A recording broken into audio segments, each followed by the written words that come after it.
10 years ago this year, I was sent down to Durban to cover the trial of Shabir Sheikh. I was sent down with literally three things.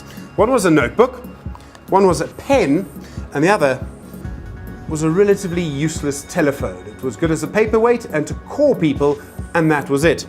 At the time, the book that you used to use if you were someone like me was called The Newspaperman's Guide to the Law. Things have changed.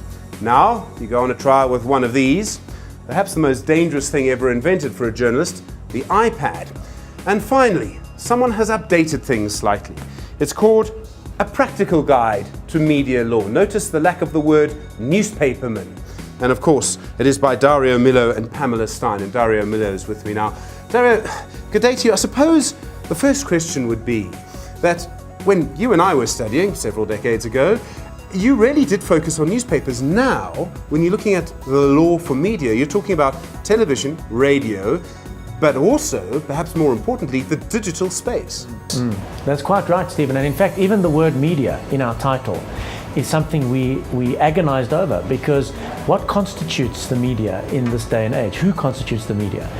Is a blogger who reaches thousands of people entitled to the protections that the traditional media get? These are issues that we deal with and discuss in our first chapter. So we opted for the kind of middle road of, certainly can't call it Newspaperman's Guide to the Law anymore, and we think media covers it, but we must bear in mind that media now, with convergence, with digitalization, with radio broadcasters doing internet publishing, with TV broadcasters and others embracing social media and so on, as we're seeing in the Oscar Pistorius case, that really all these traditional concepts are being unpacked and are being broken down actually in our modern era of communication. The Press Council, we know that they've had a big process there. They've tried to sort of get up to date, if I can be that crass. Is our law around the media being up to date, though? I mean, of course, with the Pistorius trial and the fact it's being televised, everyone sees it as a big breakthrough, and I think that's right, and I think that's correct. But is the law around things like defamation, around getting your facts wrong and right, is it keeping up with how quickly the media world is now moving and how little time journalists have to actually make decisions? Only to an extent, Stephen. It's an excellent question. I mean, traditional laws of media are always a step behind technology. And we see it in the Oscar Pistorius trial, for example, and we see the Twitter mechanism of reporting courts not really being dealt with by our law. So we've taken the approach, which I think is the correct one, that the same rules apply of fair and accurate reporting defenses. So that if you are covering a trial by Twitter and you're doing so in a fair and accurate way, then you'll be protected. So it is a question of applying old law to new technology, and at some point there will have to be, as there has been in many countries, a statute that tries to quantum leap the gap between the old law and new technologies and new media developments. You're probably one of the, or maybe the country's sort of leader as an attorney in this field.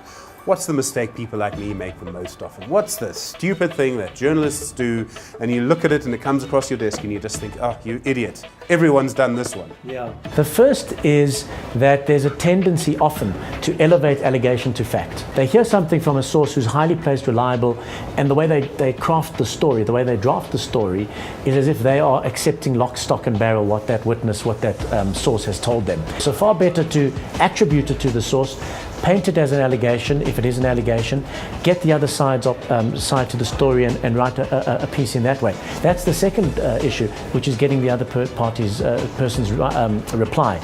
And that is an ingredient of responsible journalism.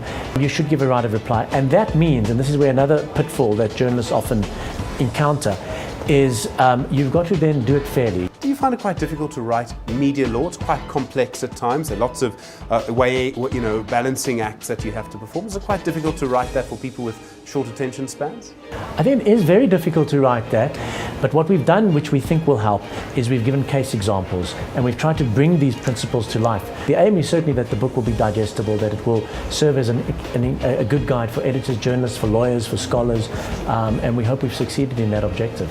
So, we don't expect someone to actually read it and remember everything.